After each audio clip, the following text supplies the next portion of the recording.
சூடா புசு புசுன்னு பூரி சாப்பிட்டு யாருக்கு தான் பிடிக்காது. என்னதான் ரெகுலர் பிரேக்ஃபாஸ்ட் மெனுல இந்த பூரி இடம் பெறலனாலும் தீபாவளி பிரேக்ஃபாஸ்ட்டுக்கு முக்காவாசி வீட்டுல கண்டிப்பா இந்த பூரி நிச்சயம் இருக்கும் தான் நினைக்கிறேன். அண்ட் ஆல்சோ தீபாவளிக்கு நிறைய எண்ணெயில சுடுற பலகாரங்களும் நிறைய பேர் வீட்டுல செய்வோம். நானுமே பாத்தீங்கன்னா நிறைய பிளான் பண்ணி வச்சிருக்கேன்.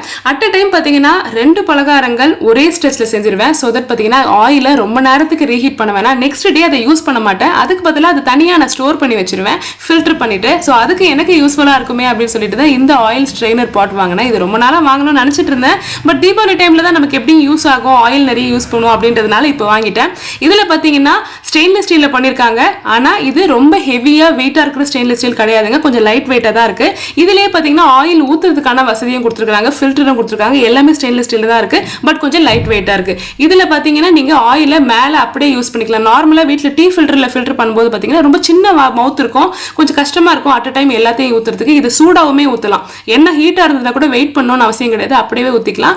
மேல பாத்தீங்கன்னா உங்களுக்கு அந்த கசடு எல்லாம் பாத்தீங்கன்னா ஃபில்டர் ஆயிடும். சோ தட் கீழ இருக்கிற ஆயில் பாத்தீங்கன்னா நீங்க தோசை, சப்பாத்தி அந்த மாதிரி regular daily day to day யூஸ்க்கு பாத்தீங்கன்னா யூஸ் பண்ணிக்கலாம். இது எனக்கு யூஸ்ஃபுல்லா இருக்கும்னு சொல்லி நான் வாங்கினா. உங்களுக்கு தேவைன்னு நினைச்சீங்கன்னா மட்டும் இதோட லிங்க் ஸ்கிரீன்ல டிஸ்ப்ளே பண்றேன். தேவைன்னா செக் பண்ணி பாருங்க. அடுத்த வீடியோல சந்திப்போம். பை.